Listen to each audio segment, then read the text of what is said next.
Hello my dear students, আজ আমরা শুরু করব রায়মার্টিন পশ্চিমবিদ্যালয় বইয়ের সপ্তম শ্রেণীর পরিবেশ ও বিজ্ঞানের 215 পাতায় যে 4 নম্বর স্কুলটা আছে সেই স্কুলটা আজ আমরা শুরু করতে চলছি। প্রথম আমাদের যেটা আছে ফিজিক্যাল সায়েন্সের পার্ট আছে এবং প্রথম কোশ্চেন যেটা বলছে, আচ্ছা প্রথমে একে থেকে বলছে সঠিক উত্তরটি নির্বাচন করো। 1 নম্বর, সমতল আয়নার উপর লম্বভাবে কোনো আলোকরশ্মি আপতিত হলে প্রতিফলন কোণের মান হবে 0 ডিগ্রি। বলছে কোনো বস্তুর ছায়া সৃষ্টির কারণ কি? কোনো বস্তুর ছায়া সৃষ্টির কারণ হচ্ছে আলোর সরৈখিক গতি। বলছে আলোর অস্বচ্ছ মাধ্যম কোনটি? আলোর অস্বচ্ছ মাধ্যম হলো এখানে লোহা। লোহা হচ্ছে অস্বচ্ছ মাধ্যম। ঘষা কাচ কিন্তু ঈষৎ স্বচ্ছ মাধ্যম। উৎস পর্দার মধ্যকার দূরত্ব অপরিবর্তিত রেখে বস্তুকে পর্দার দিকে সরালে ছায়ার আকার কী হবে? ছোট হবে। ছায়ার আকার কী হবে? ছোট হবে। ঠিক আছে, তারপরে নেক্সট কোশ্চেন কী বলছে? বলছেন প্রদত্ত কোনটি চৌম্বক পদার্থ নয়? প্রদত্ত কোনটি চৌম্বক পদার্থ নয়? উত্তর হবে তামা। ঠিক আছে, বলছে একটি দণ্ডচুম্বকের দৈর্ঘ্য 5 সেমি হলে প্রদত্ত চুম্বকটির চৌম্বক দৈর্ঘ্যের মান কত হতে পারে? তো দেখে নাও এটা কী করে করতে হবে। তবে চৌম্বক দৈর্ঘ্য বের করতে গেলে আমাদের যেটা করতে হবে যে চৌম্বক দৈর্ঘ্য সমান সমান কী করতে হবে? 5 গুণ 0.86 গুণ করতে হবে। ঠিক আছে, 5 ছক কত? 30, শূন্য হাতের কত? 3, 5 40 আর 3 43। ঠিক আছে, 40 আর 3 কত হচ্ছে? 43। দুটোর আগে দশমিক দাও, দিলে কত হবে? শূন্য কেটে যাবে, এত সেমি। তো কত হচ্ছে? 4.3 সেমি। 4.3 সেমি, অপশান বি হচ্ছে রাইট অ্যান্সার। ঠিক আছে, তারপরে বলেছে কি প্রদত্ত কোনটি অন্যদের থেকে আলাদা? হিটার, ফিউজ তার, ইস্ত্রি আর বাল্ব। এখান থেকে হচ্ছে ফিউজ তার। ফিউজ তার কিন্তু সবার থেকে আলাদা। প্রদত্ত কোন ক্ষেত্রে তড়িৎচুম্বক ব্যবহার করা হয় না? LED, motor, calling bell, telephone. মানে এলইডির ক্ষেত্রে কিন্তু আমরা কি ব্যবহার করি না? আমরা কিন্তু তড়িৎচুম্বক ব্যবহার করি না। একটি অপ্রচলিত পরিবেশবান্ধব শক্তির উৎস হলো জৈব শক্তি, জলবিদ্যুৎ শক্তি, কয়লা আর পেট্রোল। এটা হবে কোনটি? জলবিদ্যুৎ শক্তি। ঠিক আছে, বলছি উদ্ভিদ নিজেদের খাদ্য নিজেরা তৈরি করে। সবুজ উদ্ভিদ নিজেদের খাদ্য নিজেরা তৈরি করে। এই কাজে তারা কোন শক্তি কাজে লাগায়? এই কাজে তারা কোন শক্তি কাজে লাগায়? এই কাজে তারা সৌরশক্তিকে কাজে লাগায়। ঠিক আছে, এই ছিল আমাদের সমস্ত এমসিকিউ এর প্রশ্নের উত্তর। নেক্সট আমরা দেখব 2 দাগের কোশ্চেনগুলো কী বলছে দেখে নাও। 2 দাগের কোশ্চেন বলছে যে নিচের প্রশ্নগুলির অতি সংক্ষেপে এক কথায় বা 2-1টা বাক্যে উত্তর দাও। তুমি আয়নার সামনে 2 মিটার দূরে দাঁড়িয়ে আছো। সে 2 মিটার মানে কিন্তু 200 সেন্টিমিটার, তাই না? 2 মিটার মানে হচ্ছে 200 সেন্টিমিটার। বলি এবার তুমি আয়না থেকে আরও 50 সেমি দূরে সরে গেলে তোমার থেকে প্রতিবিম্বের দূরত্ব কত হবে? তাহলে আমি ভালো করে জায়গাটা দেখে নাও। এই কোশ্চেনের উত্তরটা বলছে কি? বলছে যে যে তুমি আয়নার সামনে 2 মিটার দূরে দাঁড়িয়ে আছো। মনে করো এটা তোমার আয়না। তুমি আয়না থেকে 2 মিটার দূরে দাঁড়িয়ে আছো। মনে করো তুমি এই জায়গায় দাঁড়িয়ে আছো। এখন বলছে এটা হচ্ছে আয়না এবং এটা তুমি হচ্ছে দাঁড়িয়ে আছো এই জায়গাটায়। এখন বলছে এবার তুমি আয়না থেকে আরও 50 মিটার দূরে সরে গেলে। এবার তুমি আরও কিছুটা সরে এলে, মনে করো এতটা দূরত্ব তুমি সরে এলে পিছন দিকে। ঠিক আছে, তুমি যদি এতটা দূরত্ব পিছন দিকে সরে আসো 50 সেমি, তাহলে বলছে তোমার থেকে প্রতিবিম্বের দূরত্ব, দেখো ঠিক এতটা দূরত্বেই দেখো প্রতিবিম্ব তৈরি হবে না? মানে এখান থেকে এটুকু দূরত্ব কত? এখান থেকে এটুকু দূরত্ব কত? তাহলে ছিল এটা 200 সেমি, এটা হচ্ছে 50 সেমি, মানে 250 সেমি দূরত্বে তুমি আছো। কত সেমি দূরত্বে আছো? 250 সেমি। আয়না থেকে তুমি 250 সেমি দূরত্বে থাকলে তোমার প্রতিবিম্ব আয়না থেকে 250 সেমি দূরত্বেই কিন্তু তৈরি হবে। ঠিক আছে, 250 সেমি দূরত্বেই কিন্তু তৈরি হবে। তাহলে মোট বলছে কি তোমার থেকে প্রতিবিম্বের দূরত্ব কত হবে? তাহলে 250 কত? 500 সেমি। তাহলে 500 সেমি হচ্ছে অ্যান্সার। আর 500 সেমিকে মিটার করতে গেলে কত হবে? 5 মিটার হবে। 500 সেমি মানে হচ্ছে 5 মিটার। আমরা জানি 500কে যদি 100 দিয়ে ভাগ করি তাহলে আমরা 5 মিটার উত্তর পাবো। ঠিক আছে, বলছে এটা স্বপ্রভ আলোর উৎসের উদাহরণ দাও। এটি স্বপ্রভ আলোর উৎস হচ্ছে সূর্য হতে পারে সবচেয়ে ভালো উদাহরণ। কী হবে? সূর্য বা যে কোনো নক্ষত্রের নাম দিতে পারো। তারপরে কি বলেছে? শূন্যস্থান পূরণ করো। দুটি দণ্ডচুম্বকের 2টি এন মেরুকে কাছাকাছি আনলে তাদের মধ্যে ড্যাশ হয়। উত্তর দুটো একই মেরু যদি কাছাকাছি আসে তাহলে তাদের মধ্যে বিকর্ষণ হয়। ঠিক আছে, বলছে কোনো বস্তু চুম্বক কিনা তা জানতে আকর্ষণ না বিকর্ষণ কোনটি বেশি নির্ভরযোগ্য বলে তোমার মনে হয়? অবশ্যই কিন্তু কী হবে? বিকর্ষণ। সত্য বা মিথ্যা লিখতে হবে। সুইচ অন করলে কোনো বর্তনী মুক্ত হয়, সুইচ অন করলে বদ্ধ হয়, আর সুইচ অফ করলে মুক্ত হয়। তার মানে এটা হচ্ছে মিথ্যা লেখা আছে। ঠিক আছে, বলেছে ব্যাটারি বলতে কী বোঝায়? ব্যাটারি কাকে বলে দেখে নাও, তোমরা তোমাদের বইতে টেক্সট বুকে তোমরা পেয়ে যাবে, এটা 49 পাতায় লেখা আছে একাধিক সেল জুড়ে জুড়ে ব্যাটারি তৈরি হয়। তাও দেখে নাও তোমরা একবার, লেখা আছে এই যে কী লেখা, একাধিক সেলের সমবায়ে, কী লেখা দেখো, যে একাধিক সেলের সমবায়ে কিন্তু তৈরি হয় ব্যাটারি। আশা করি বুঝতে পেরেছো। তারপরে কোশ্চেন কী বলছে, তারপরে কোশ্চেন বলছে যে একটি জীবাশ্ম জ্বালানির উদাহরণ দাও। তো জীবাশ্ম জ্বালানি কী হবে, পেট্রোলিয়াম।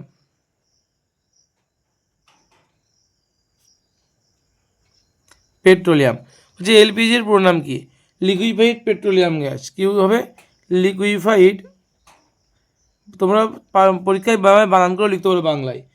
লিকুইফাইড ইংলিশে লিখলে মানুষ ভুল যাওয়ার সম্ভাবনা থাকবে, তাই বাংলায় লিখবে লিকুইফাইড পেট্রোলিয়াম গ্যাস।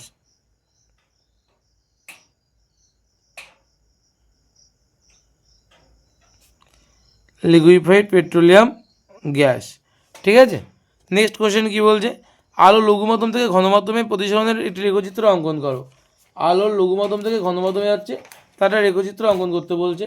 তোমরা তোমাদের বইতে এটা পেজ নাম্বার 31 পেয়ে যাবে, 31 টেক্সট বুক। আমি দেখেও দিচ্ছি উত্তরটা কী হবে। তোমাদের টেক্সট বুকে 31 পেজ, এই যে বলেছে কোন মাধ্যম থেকে কোন মাধ্যম লঘু থেকে ঘন, ঠিক আছে। লঘু থেকে ঘন মানে হচ্ছে এইটা, ঠিক আছে। দেখো লঘু মাধ্যম থেকে ঘন মাধ্যম আলো আসছে যখন, আলো কিন্তু অবিলম্বের কাছে সরে যাচ্ছে, দেখো অবিলম্বের কাছে সরে যাচ্ছে। যার কথা এই পথ বরাবর ছিল কিন্তু সরে যাচ্ছে অবিলম্বের কাছে। লঘু থেকে ঘনতে আসছে, অবিলম্বের কাছে সরে যাচ্ছে, ঠিক আছে। নেক্সট কোশ্চেন কী বলছে, সমতল আয়নায় গঠিত প্রতিবিম্বের কমপক্ষে দুটি বৈশিষ্ট্য লেখো। এটা তোমরা পেয়ে যাবে, তোমরা এটা মানবীতে খুব সুন্দরভাবে দেওয়া আছে, মানবীতে পেয়ে যেতে পারো, দেখে নাও। এটা তোমরা মানবীতে পাবে পেজ নাম্বার 50। কোন মানবীতে পাবে, রায়মার্টিনের মানবীতে। উত্তরটা দেখে নাও, পেজ নাম্বার 50 রায়মার্টিনের মানবীতে কী দেওয়া আছে, এটা দেখে নাও। এই যে দেওয়া আছে যে সমতল দর্পণে, 1 সেকেন্ড, এই যে তোমার যাদের বই নেই তারা স্ক্রিনশট মেরে নাও। সমতল দর্পণে গঠিত প্রতিবিম্বের বৈশিষ্ট্যগুলি কী কী, প্রতিবিম্বের আকার বস্তুর আকারের সমান হবে, দর্পণ থেকে বস্তুর দূরত্ব দর্পণ থেকে প্রতিবিম্বের দূরত্বের সমান হবে, প্রতিবিম্বটি সমশিষ্ট হবে, প্রতিবিম্বটি অসাধ হবে, বস্তুটি প্রতিসম না হলে প্রতিবিম্বের পার্শ্ব পরিবর্তন হবে। ব্যাস এইটুকু, ওখানে যে কোনো দুটো লিখে দিলে হয়ে যাবে, ঠিক আছে। নেক্সট কোশ্চেন কী বলছে দেখো, নেক্সট কোশ্চেন বলছে প্রাকৃতিক চুম্বক এবং তড়িৎ চুম্বকের মধ্যে মূল পার্থক্য লেখো। প্রাকৃতিক চুম্বক আর তড়িৎ চুম্বকের মধ্যে মূল পার্থক্য লেখো, এদের মধ্যে কোনটি ব্যবহার করা সুবিধাজনক এবং কেন। তোমরা পেয়ে যাবে হচ্ছে, এটা তোমরা পেয়ে যাবে পেজ নাম্বার 84 84 পাতায় রায়মার্টিনের মানবীতে। 84 পাতায় তোমরা পেয়ে যাবে, দেখে নাও পেজ নাম্বার 84। প্রাকৃতিক চুম্বক আর একটা কী বলেছে, তড়িৎ চুম্বকের মধ্যে পার্থক্য। প্রাকৃতিক চুম্বক আর তড়িৎ চুম্বকের মধ্যে পার্থক্য এই যে দেওয়া আছে। প্রাকৃতিক চুম্বক মানে বলো অ্যাকচুয়ালি সাধারণ চুম্বক, ঠিক আছে। সাধারণ চুম্বক হিসেবে এটা একই, মানে সাধারণ চুম্বকের বৈশিষ্ট্য প্রাকৃতিক চুম্বকের বৈশিষ্ট্য সেম, সেজন্য কিন্তু এখানে এটাই আমি রাখলাম যে দুটো করে পার্থক্য, স্থায়িত্ব, সাধারণ চুম্বকের স্থায়িত্ব বেশি আর তড়িৎ চুম্বকের স্থায়িত্ব কম। চুম্বক ধর্মের পরিবর্তন বলছে চুম্বক শক্তি বাড়ানো বা কমানো যায় না সাধারণ চুম্বক বা প্রাকৃতিক চুম্বকের, আর এখানে তড়িৎ চুম্বকের চুম্বক শক্তি হ্রাস বা বৃদ্ধি করা যায়। তোমরা দুটো বলে দিলেই হয়ে যাবে, ঠিক আছে। নেক্সট কোশ্চেন কী বলছে দেখো, বলছে এদের মধ্যে কোনটি ব্যবহার করা সুবিধাজনক এবং কেন। এদের মধ্যে তড়িৎ চুম্বক ব্যবহার করা সুবিধাজনক, ঠিক আছে। এদের মধ্যে তড়িৎ চুম্বক ব্যবহার করা অনেক সুবিধাজনক, কারণ তড়িৎ চুম্বকের এই বললাম প্রথমেই কারণটা কি, তড়িৎ চুম্বক ব্যবহার করা সুবিধাজনক, তার কারণ এক্ষুনি যেটা বললাম যে নির্দিষ্ট সীমার মধ্যে তড়িৎ চুম্বকের কী করা হয়, চুম্বক শক্তিটা বৃদ্ধি বা হ্রাস করা যায় প্রয়োজন মতো, এই জন্য এটা ব্যবহার করা অনেক সুবিধাজনক এবং এটা সহজলভ্য অনেক, ঠিক আছে। এবং এদের এদের এর ক্ষমতা অনেক বেশি, তড়িৎ চুম্বকের ক্ষমতা অনেক বেশি, ঠিক আছে, যেটা কিন্তু প্রাকৃতিক বা স্থায়ী চুম্বকের ক্ষমতা থেকে অনেক কম, ঠিক আছে। তারপরে বলেছে এটি লোহার টুকরোকে এটি শক্তিশালী চুম্বকের কাছে আনলে তার সাময়িকভাবে একটি চুম্বকের মতো আচরণ করে। এটি চুম্বকের কোন ধর্মের জন্য হয়, এটি চুম্বকের চুম্বক আবেশের জন্য হয়। চুম্বক আবেশের কারণে এটা হয় কিন্তু, ঠিক আছে, চুম্বক আবেশের কারণে এটা হয়। বলছে এটি চুম্বকের কোন ধর্মের জন্য হয়, চুম্বক আবেশের জন্য হয়। তড়িৎ চুম্বকের শক্তিবৃদ্ধির দুটি উপায় লেখো। তড়িৎ চুম্বকের শক্তিবৃদ্ধির দুটো উপায় তোমরা এটা পেয়ে যাবে পেজ নাম্বার 80 তোমাদের রায়মার্টিনের বই থেকে। পেজ নাম্বার 80 তোমাদের রায়মার্টিনের বই, দেখে নাও উত্তরটা কী বলছে। এই যে বলছি তড়িৎ চুম্বকের শক্তি কীভাবে বাড়ানো যেতে পারে, আশা করি তোমরা দেখতে পাচ্ছ, এই যে দেওয়া আছে, কী দেওয়া আছে দেখো, এখান থেকে অনেকগুলো পয়েন্ট করা আছে, প্রতিটা পয়েন্ট কিন্তু তোমরা মুখস্থ করে ফেলবে, ঠিক আছে। এই কোশ্চেনে কিন্তু অনেকবারই আমি পেয়েছি, সুতরাং একটা স্ক্রিনশট মেরে রাখতে পারো। তারপরে বলেছে যে তড়িৎ বর্তনীর ছবি আঁকো যাতে কী থাকবে, যাতে একটি বাল্ব, একটি সেল এবং একটি সুইচ থাকবে। দেখে নাও, এই যে করা আছে এখানে, যে একটা দেখো এখানে একটা ব্যাটারি দেওয়া আছে, ঠিক আছে, এখানে একটা বাল্ব দেওয়া আছে এবং এখানে একটা সুইচ দেওয়া আছে এবং এটা বদ্ধ বর্তনী নয়, এটা হচ্ছে মুক্ত বর্তনী আঁকতে বলেছে। এই যে মুক্ত বর্তনী এঁকে দিলাম, ঠিক আছে। নেক্সট কী বলেছে দেখো, নেক্সট বলেছে যে একটি পরিবর্তে দুটি সেল ব্যবহার করলে আলোর তীব্রতা কমবে না বাড়বে? অবশ্যই কিন্তু আলোর তীব্রতা বাড়বে, অবশ্যই কিন্তু আলোর তীব্রতা কিন্তু বাড়বে। এটা খুব স্বাভাবিক একটা প্রশ্ন, তাই না? যত বেশি ব্যাটারি লাগাবো তত কিন্তু বেশি জোর হবে আলোর। জৈব শক্তিকে কীভাবে মানব জীবনে কাজে লাগানো যেতে পারে? জৈব শক্তিকে কীভাবে মানব জীবনে কাজে লাগানো যেতে পারে, তো তোমরা পেয়ে যাবে তোমাদের যে রায়মার্টিনের মানবী আছে তাতে 103 পাতায় এটা পেয়ে যাবে। রায়মার্টিনের মানবীতে 103 পাতায় তোমরা এটা পেয়ে যাবে। দেখে নাও উত্তরটা।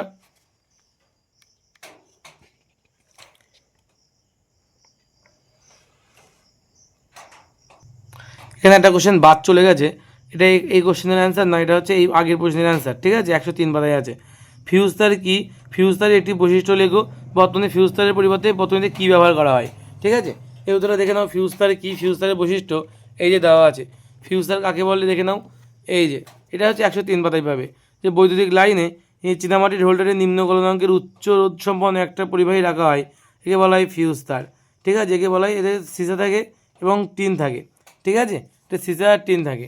আর কি বলেছে যে ফিউজ তারের একটা বৈশিষ্ট্য লেখো। ফিউজ তারের অনেকগুলো বৈশিষ্ট্য এখানে দেওয়া আছে, তোমরা যে কোনো একটা লিখে দিয়েও হয়ে যাবে, যেটা তোমাদের সহজ মনে হয় সেটা লিখে দেবে, ঠিক আছে। আর একটা কী বলেছে যে বর্তমানে ফিউজ তারের পরিবর্তে বর্তমানে কী ব্যবহার করা হয়? উত্তর হবে এমসিবি, ঠিক আছে। এমসিবির ফুল ফর্ম কী? আচ্ছা, এমসিবির ফুল ফর্মটা কি দেখে নাও তোমরা। এমসিবির ফুল ফর্ম বলছে এই যে বর্তমানে ফিউজের পরিবর্তে এমসিবি অর্থাৎ মিনিয়েচার সার্কিট ব্রেকার এর ব্যবহার উত্তরোত্তর বৃদ্ধি পাচ্ছে। এমসিবিতে যে সুইচ থাকে তা তড়িৎ প্রবাহ বিভব সীমা অতিক্রম করার সঙ্গে সঙ্গে বন্ধ হয়ে যায়, ঠিক আছে।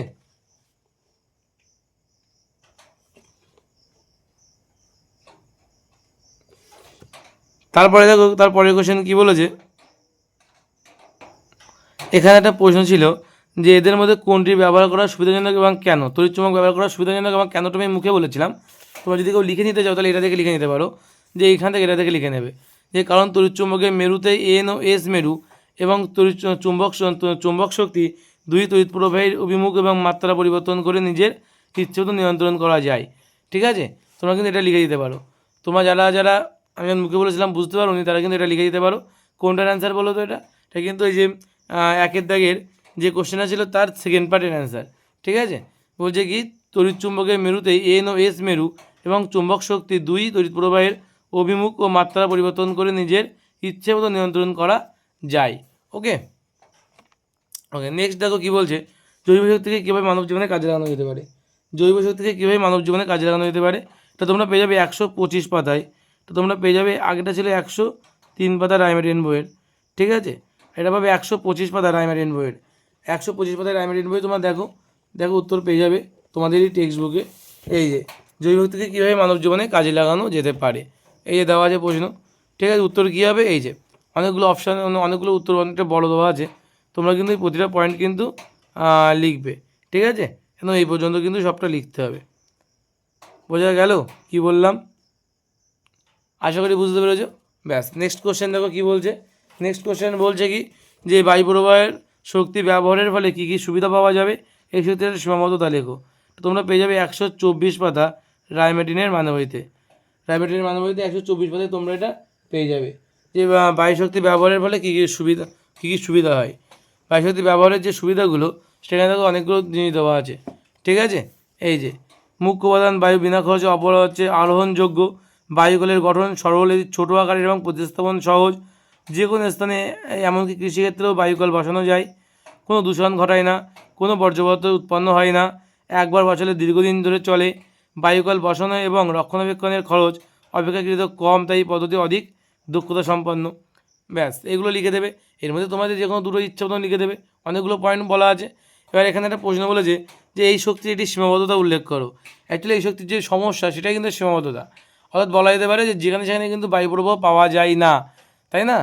যারা দেখো বায়ুপ্রবাহ, বায়ু শক্তি পেতে গেলে ভীষণ জোরে বায়ুপ্রবাহ দরকার হয়, আর যেটা সমুদ্র তীরবর্তী অঞ্চলে সবচেয়ে বেশি হয়। কিন্তু লোকালে গ্রামের গঞ্জের মধ্যে কিন্তু এটা ব্যবহার করা যাবে না, কারণ এখানে কিন্তু বিশাল একটা বায়ুপ্রবাহ হয় না। তো ওটাই কিন্তু ওর একটা সীমাবদ্ধতা।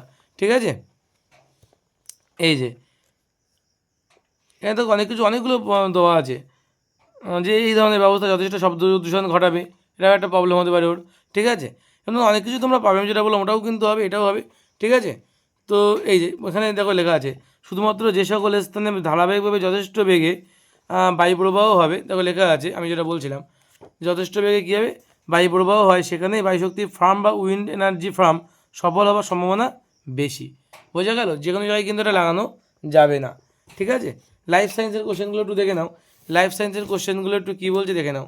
প্রথমে বলছে কী বলছে, প্রথম কোশ্চেন বলছে যে পাসমেন্ট একটি ভেদ্যবদ্ধ অভেদ্যবদ্ধ অর্ধভেদ্য পর্দা না কোনোটিই নয়, এটা কী হবে অর্ধভেদ্য পর্দা। কাণ্ডের উৎপত্তি হয় কোথা থেকে, কাণ্ডের উৎপত্তি হয় ভ্রূণমুকুল থেকে। কোথা থেকে, ভ্রূণমুকুল থেকে। মূলের ডগায় যে টুপির মতো অংশ থাকে তাকে কী বলা হয়, তাকে বলা হয় মূলোত্তরাণ।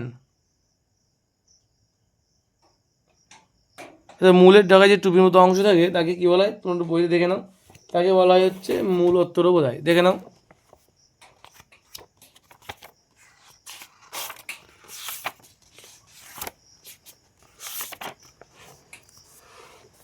তাকে বলা হচ্ছে মূলোত্তর। ঠিক আছে, তাকে বলা হয় মূলোত্তর।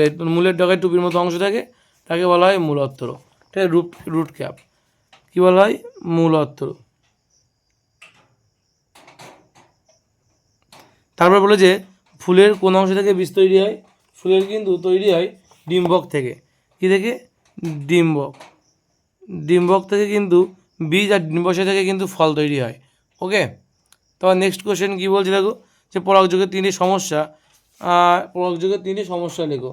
পরাগযোগের তিনটি সমস্যা তোমরা পেয়ে যাবে তোমাদের টেক্সট বুকের 211 নম্বর পেজ। তো কী বললাম, 211 নম্বর পেজ তোমাদের টেক্সট বুকের, এটা কিন্তু উত্তরটা পেয়ে যাবে।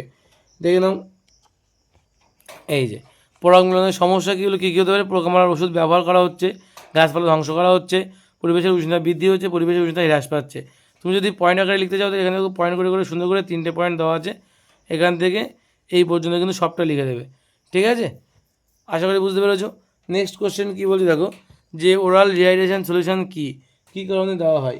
ওরাল রিহাইড্রেশন সলিউশন বা ORS তোমরা এটা পেয়ে যাবে 356 পাতা। কোথায় পাবে, 356 পাতা, কোন বইতে, রায়মার্টিনের বইতে।